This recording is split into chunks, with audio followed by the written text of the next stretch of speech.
Like, if you caught the ops lacking at nap time, it was on sight, bro. Psst, what? Oh, no, wait. You're a poopy head. But man, crushes were everything in elementary school. Like, if you told anyone you had the smallest crush on a girl, word's getting out fast and the entire class is gonna be organizing a wedding for tomorrow. But some kids just didn't use their words. Like this one girl in my elementary school who most definitely had a crush on me. I mean, once again, I was the fastest kid in my elementary school, so... As I was saying, this girl had a crush on me, but she didn't like using her words, so essentially, she just she just beat my ass. I mean, what better way to tell someone you like them? And she must have really liked me, bro, cause you could see it when I came home. Like, oh my god, Chains, what happened? Oh, well, I think this girl at school likes me. Oh yeah, that's great, but why do you have so many bruises? Well, Mom, I think she really likes me. No, I think you need to go to the hospital. Yeah, probably, yeah. And there was also that one kid who went around teaching people swear words just cause he could. And of course, when I learn some shiny new words, I'm gonna use them. I mean, I still fucking do. But I remember just talking with my friends, dropping the F-bomb, feeling cool as hell. And then one time I see this girl hauling ass over to the teacher and whispering in her ear. And I already knew what was going down because this girl was the biggest snitch known to man. Like, unprovoked. It was like a hobby or some shit to her. And her name was Erin. Like, her real name was Erin, spelled E-R-I-N. Yeah, how's it feel to get snitched on, buddy? Okay, well, your hairline is telling me it's going on a vacation, bruh. Alright, let's see your shit then. Yeah, like, it's not bad. Like, some substitutes are so good, you just wish they were your real teacher. Like, I remember one time in grade 10, I had this math class with one of those teachers who used to yap the whole time and then assign a bunch of homework with 5 minutes left in class. And then one day, a goat walked into our class. A goat who went by the name of Mr. G, or more formally, G-Dog. Now, G-Dog was packing a mean 68 years in his lifespan. However, he had the utmost pep in his step, paired with the drippiest of fits. And he was the type of dude who would lay down some respectable rules, and if anyone broke them, he wouldn't get mad. He would just simply flame the living shit out of you in front of everybody. And that's how you calculate the surface area of... no text while I'm talking, please. I'm just texting my mom. Oh wow, that's crazy. How's she doing? Psh, wouldn't you like to know? Oh yeah, I mean, I would actually, cause she's probably... There's always a dude posted up in the back of the class who's visually fried as fuck. You'll commonly see him posted up with a snack of some sort, and you know they never forget to bev. Now, you don't want this dude's homework, because I promise you, we'll just have a bunch of doodles with some mushrooms and this graffiti ass, and somehow, these motherfuckers will manage to take a multiple choice test and get every answer wrong. Like, it's actually kind of impressive when you think about it, but besides that, they're just cool people. But I'm not gonna lie, I can't really say the same about the hot Cheeto girls, bro. Like, these girls put in an effort to be as loud as possible. Like, Lord forbid, if one of these girls breaks one of their long-ass nails, it doesn't matter if you sit on the opposite side of the class, you're gonna hear about it. You're also gonna hear them chewing those hot Cheetos, because they be lip smacking like crazy. Speaking of smacking, there's always that one kid in school who simply enjoys smacking motherfuckers. And at my school, it was Jordan Johnson. And if you see my high school fights video, that's why you don't mess with me, yo. I'm Jordan Johnson. Or my high school dances video, I'm Jordan Johnson, you would know Jordan Johnson keeps a solid ass record. But it's at the point where bros fought so many people that nobody really even fucks with them. Cause now it's like either you fought Jordan Johnson or your homies fought Jordan Johnson, and either way, it's fuck Jordan Johnson. But all bias aside, you just gotta appreciate the top tier, high value entertainment that JJ brings to the school. Or the weird kid who would secretly take a bite out of every single foam football. Like, how are you that hungry? The kid who only wore shorts through rain and snow. The kid who was mad at everyone for no reason. The kid who wouldn't stop yapping. The kid who always had to flex how strong their dad is. My dad is so much stronger than yours, he can beat up your dad with his pinky finger. He can bench press 625 pounds. Wait, what even is that? You don't know what a bench press is? No, what the fuck is a dad? The kid who thought he was Albert Einstein. The snitch named Aaron lives at 354 Stickman Way. The fake snitch. Bro, you won't believe what I just did. What'd you do? I just put my juice box in the recycling, get this, with the straw inside. I'm telling the teacher, bro, chill, teacher, Jackson, yeah, can I go to the bathroom? The teacher's pet, named Erin, E-R-I-N, postal code 3310, and of course, the fastest kid in the school, you know what I'm saying? That was me. I was him. I was the fastest kid in my. I said truth or dare. Dare. What the fuck? Okay, fine, dare. You have to kiss Jessica. Bro, this time it wasn't a pickup line. When I say I just shit my pants, I mean not literally, but metaphorically, I was shitting bricks, bro. And when I turned to Jessica, she's just sitting there straight faced as fuck. So, Jessica, are you down? like hypothetically speaking, of course. Okay, I'm going in. sorry. Let me just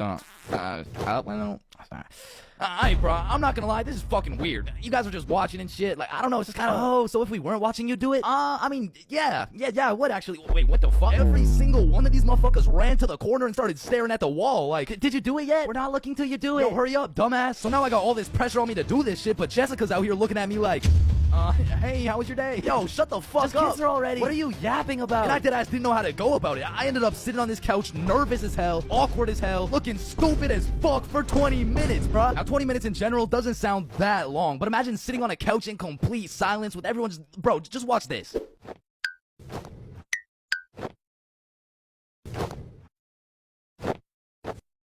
My brother in Christ. That was 10 seconds, bruh. Imagine doing that times 120. So after the second longest 20 minutes of my life, I'd say, you know what? Fuck it. And Nikki's mom walks in the room. Hey, who wants snacks? Oh. And at this point, I checked my shitty-ass Samsung Galaxy 3, and it was already 8:50 p.m. And with a curfew at 9, I had no choice but to log in. So I lick my lips, close my eyes, and real quick, I smash our mouths together. And when I turn around, not a single motherfucker is facing the wall. I look the other way, and Nikki's mom is peeking around the corner with her fucking mac and cheese and shit. So I made like my pops, and I was out that hoe. Pleasure doing business, Jessica.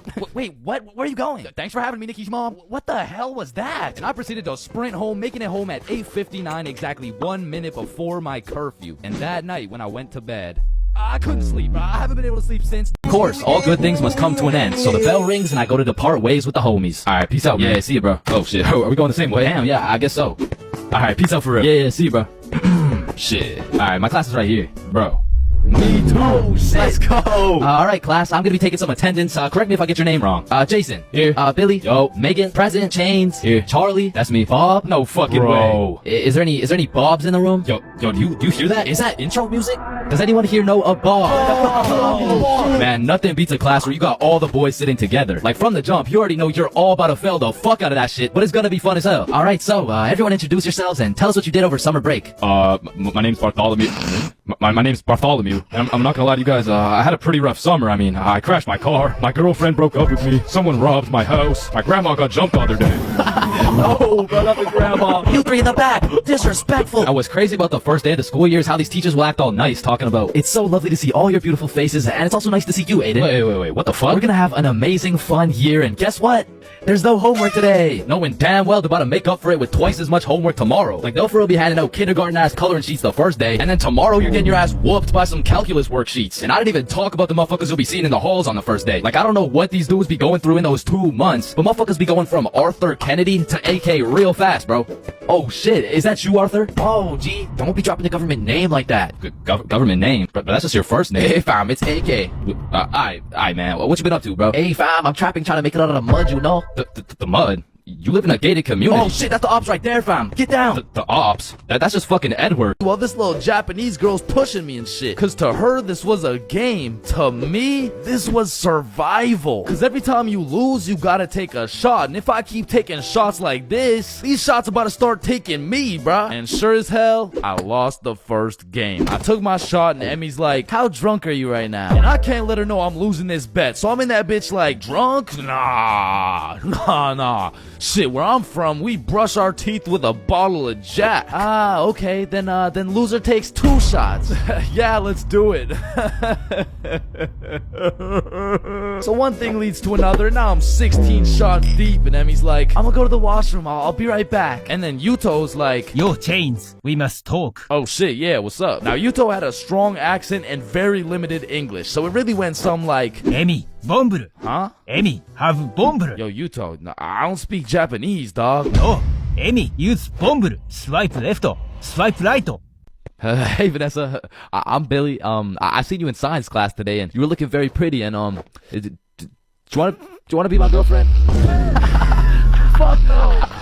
She laughed, bro. She laughed in Billy's face, and he walks back to us with tears in his eyes. She laughed at me, bro. Well, at least you know what they say. What? If you can make her laugh and giggle, you can make the cheeks clap and Not jiggle. right now, bro. You're right, too soon.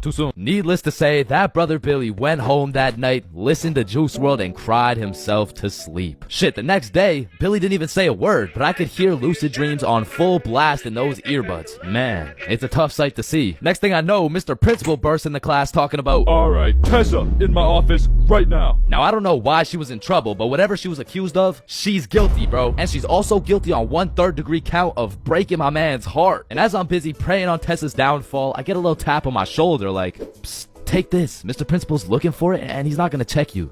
Whose is it? It's Tessa.